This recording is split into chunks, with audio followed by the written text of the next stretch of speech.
جو کمپنی کام کر رہی ہے اس چیز کو دیکھنا چاہیے کہ آپ یہ ٹیمپرری کام کر رہے ہیں. دیکھنا چاہتے ہیں اگر آپ چاہتے ہیں کہ فیوچر میں ہمیں ایک سہولت میسر ہو, آپ کے ٹیکس کے پیسے صحیح جگہ پہ لگے اور آپ کو فائدہ ہو. یوں کہ وہاں پہ جو کام ہو رہا ہے, میں کہتا ہوں کہ اگر انہوں نے 50% کام صحیح کیا ہے, لیکن 50% انہوں نے وہ کام کیا ہے کہ وہ آنے والے وقت میں 1 سال میں 1.5 سال میں وہ ناکام ہو جائے. مطلب کہ فضل الدین ٹھیکیدار ہوگا, مائیکل ٹھیکیدار ایسا کام نہیں کرتا.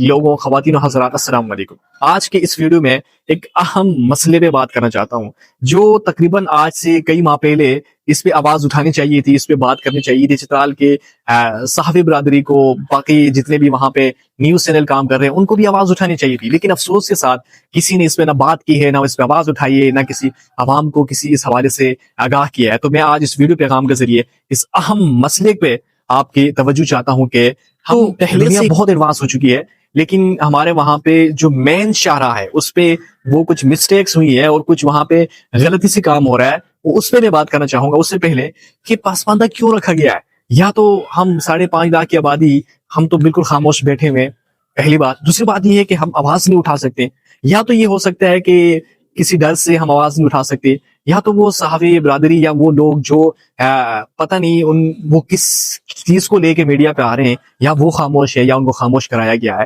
آواز تو اٹھا سکتے ہیں. ہم اس اپنے علاقے کو ترقی یافتہ دیکھنا چاہتے ہیں. ہم چاہتے ہیں کہ جو ہمارے علاقے میں جو بھی پروجیکٹ چل رہے ہیں, جو بھی کام ہو رہے ہیں, وہ صحیح طریقے سے ہوں اور اس میں کام معیاری ہو. اس میں ہم ہمیشہ اپنی آواز اٹھائیے. بات کرتے ہیں جو مین ٹاپک ہے, لواری ٹنل اور چترال جو اپروچ روڈ ہے, جس پہ آج کل کام بہت تیزی سے جاری ہے. مجھے نہیں پتا کہ وہاں پہ کون سی کمپنی کام کر رہی ہے, کوئی مائیکل ٹھیکیدار ہے یا فضل الدین ٹھیکیدار ہے, مجھے اس چیز سے کوئی نہیں پتا, لیکن آپ کو یہ اندازہ ہو گیا ہوگا کیونکہ مطلب کہ فضل الدین ٹھیکیدار ہوگا, مائیکل ٹھیکیدار ایسا کام نہیں کرتا. ٹھیک ہے, جب آپ کوئی بھی پروجیکٹ لے کے آ رہے ہیں کسی بھی علاقے کے لیے, اس پروجیکٹ میں اس میں یہ ہے کہ آپ علاقے کو ڈیولپ کرنا چاہتے ہیں. چترال کی مین شاہراہ ہے, 5.5 لاکھ آبادی کا جو مین سڑک ہے, مین روڈ ہے, جس سے ان آبادی کا, ان لوگوں کا گزرنا ہوتا ہے, ٹورسٹ کا گزرنا ہوتا ہے, اور ان فیوچر یہ وہاں پہ چائنا کے ساتھ اٹیچ ہو, وہاں سے آنا ہوتا ہے. ان فیوچر جس طرح یہ باقی جو ایریاز ہیں افغانستان کے ساتھ اگر ٹریڈ اوپن ہو جائے تو یہ وہ مین شاہراہ ہے جو پورے پاکستان کو کنیکٹ کرتی ہے. اس مین شاہراہ پہ اگر آپ کو لگے کہ وہاں پہ کام اچھا ہو رہا ہے, میں اس چیز سے مطمئن نہیں ہوں. میں چترال, میں وہاں کے رہائشی, میں اس چیز سے مطمئن نہیں ہوں کہ وہاں پہ جو کام ہو رہا ہے. میں کہتا ہوں کہ اگر انہوں نے 50% کام صحیح کیا ہے, لیکن 50% انہوں نے وہ کام کیا ہے کہ وہ آنے والے وقت میں 1 سال میں 1.5 سال میں وہ ناکام ہو جائے. اگر آپ اس ویڈیو کو دیکھنے کے بعد آپ بھی اس چیز پہ ہو جائیں گے کہ وہاں پہ کام صحیح نہیں ہو رہا. کیسے؟ مثال یہ ہے کہ پہلی بات تو یہ ہے کہ آپ نے لواری ٹنل سے, آپ جہاں پہ جو لوگ وہاں پہ گئے ہیں ان کو پتا ہے کہ جو بڑے درے ہیں, جو بڑے نالے ہیں, ٹھیک ہے, اس نالے میں یہ تو سب کو پتا ہے کہ ہر سال سیلاب آتے ہیں, اشرف سمیت باقی جتنے بھی درے ہیں, ہر سال سیلاب آتا ہے. اور سیلاب آنے کی وجہ سے وہاں پہ جو لوگ آتے ہیں, وہاں پہ مریض ان کو لے کے پشاور جب ریفر کیا جاتا ہے, وہاں پہ ٹورسٹ آتے ہیں, وہاں پہ عام لوگ ہیں, ان کو ایک دن وہاں پہ ویٹ کرنا پڑتا ہے کیونکہ سیلاب بڑے پتھر وہاں پہ آئے ہوئے, وہ سائڈ پہ کرنے سے کافی ٹائم لگتا ہے. ٹھیک ہے, پہلی بات. دوسری, انہوں نے یہ کیا ہے کہ ایک تو وہاں پہ سڑک تو لے کے گئے ہیں, لیکن اس نالے اور اس درے میں انہوں نے کوئی وہاں پہ فلائی اوور نہیں بنایا. یا تو پل بن سکتا تھا یا فلائی اوور بن سکتا تھا. ٹھیک ہے, ان کو اس چیز کا آئیڈیا ہونا چاہیے کہ اگر ہم یہاں پہ اس کو اچھی طریقے سے سریا ڈال کے اگر نالے اگر اس درے کے بیچ میں آپ لے کے جا رہے ہیں, تو ان کو یہ عقل ہونی چاہیے کہ آنے والے وقت میں نیکسٹ ایئر اگر سیلاب آتا ہے تو پھر اس کا بیڑا گرک ہو جانا ہے سڑک کا. ٹھیک ہے, وہ سڑک بھی خراب ہو جائے گی. دوسرا, لوگوں کو پھر انتظار کرنے کا فائدہ. آپ کو ڈیولپ کرنے کا, جو آپ ڈیولپ کر رہے ہیں چترال کے, اگر مین شاہراہ کو آپ اس طریقے سے بنائیں گے تو نقصان کس کا ہوگا؟ جو 3 بڑے درے ہیں ان پہ اگر آپ نے سریا ڈال کے وہاں پہ کام لے کے گئے ہیں اچھی طریقے سے, لیکن آپ کو یہ پتا ہونا چاہیے کل کو اگر سیلاب آ گیا, بڑے بڑے پتھر آ گئے, دوبارہ یہ بند ہو جائے گا.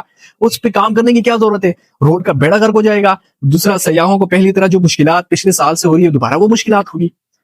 مطلب یہ ہے کہ یہ لوگ ایسے کام کر رہے ہیں, کوئی مائیکل ٹھیکیدار تو نہیں ہے, بہت سارے یہ لوگ ایسے کام کر رہے ہیں کہ کوئی بھی کمپنی ہے, مجھے کوئی فرق نہیں پڑتا کہ کون ہے کیا ہے, لیکن میں جس آپ کو یہ کہنا چاہتا ہوں, چترال کی عوام اس چیز کو آپ نے یاد رکھنا ہے, ریمبر کرنا ہے کہ اگر آپ اپنے علاقے کو ڈیولپ کرنا چاہتے ہیں تو ہم یہ خوشی کا اظہار کریں کہیں وہاں پہ اگر مین سڑکیں بن رہی ہے, ٹورسٹ آئیں گے, لوگ آئیں گے, چترال ڈیولپ ہوگا. لیکن یہ نہیں پتا کہ نیکسٹ سیلاب آئے گا تو وہاں پہ پھر ہمیں ویٹ کرنا پڑے گا, پھر ہمیں وہاں بھی انتظار کرنا پڑے گا, پھر ہمیں وہاں پہ جو سیریس مریض ہے ان کو لے کے وہاں پہ رونا پٹنا پڑے گا, اور حکومتی مشینری آئے گی, دوبارہ اس نالے کو صاف کرے گی, سڑک سے وہ پتھریں ہٹائے گی, اس پہ بھی بل آ جائے گا, اس کو بھی پیمنٹ دینی پڑے گی. نیکسٹ جو ٹھیکیدار ہے جس نے کام کیا اس کو دوبارہ ٹھیکہ دینا پڑے گا. اس سے پہلے اگر آپ کے پاس فیوچر پلان ہونا چاہیے. پتہ نہیں کیا سمجھا ہوا ہے. لہٰذا میری آپ سب سے درخواست ہے کہ اگر آپ چترال کو ڈیولپ دیکھنا چاہتے ہیں, اگر آپ چاہتے ہیں کہ فیوچر میں ہمیں ایک سہولت میسر ہو, آپ کے ٹیکس کے پیسے صحیح جگہ پہ لگے اور آپ کو فائدہ ہو, تو آپ نے ہر اس چیز کو دیکھنا ہے. اپنے علاقے کو ڈیولپ دیکھنا چاہتے ہیں تو آپ نے ہر اس کام کو دیکھنا ہے, یہ کام یہ صحیح ہو رہا نہیں ہو رہا. ٹھیک ہے, آپ کے پاس کوئی فیوچر پلان نہیں ہے, وہاں پہ جو کمپنی کام کر رہی ہے اس چیز کو دیکھنا چاہیے کہ آپ یہ ٹیمپورری کام کر رہے ہیں.